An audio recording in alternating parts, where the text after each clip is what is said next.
I was going to go to high school. I was going to go to college. I was going to become a doctor. I was going to start a family.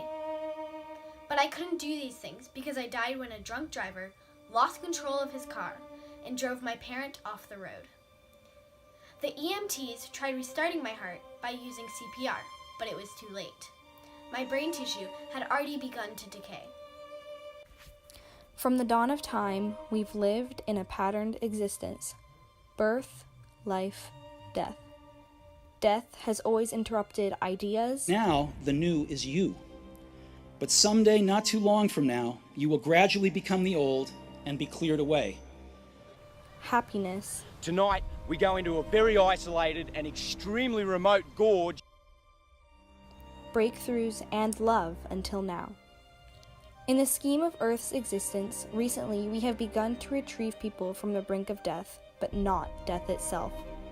Defibrillators and cardiopulmonary resuscitation have been tools the human race has utilized to bring a body back to consciousness once the heart stopped beating. But we have yet to answer the question vital to understanding death. What happens in the brain 4 to 6 minutes after the heart stops beating? Every year, 250,000 patients die from surgical and medical errors. Every year, 1,700 children and adolescents die from cancer. Every year, 15,000 victims die from an alcohol-involved motor vehicle accident.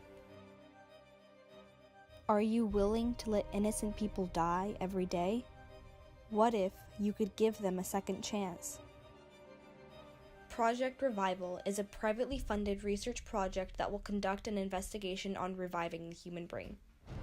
In 2016, the National Institute of Health supplied $1.459 billion in stem cell research, and only a fraction of which was used for pluripotent stem cells. $172 million is used nationwide to study embryonic stem cells. Project Revival would only need $5 million to fund startup and 3 years of continuous research. Over 80% of survey participants believed reanimation of the brain should be funded. 20% of participants cited religious beliefs as their reason for opposition. But with your help, we will gain knowledge on what happens on a cellular level after the heart stops beating, if life support can sustain a human long enough to be brought back to life with new procedures, and if we can regenerate neurological pathways and cells in the brain.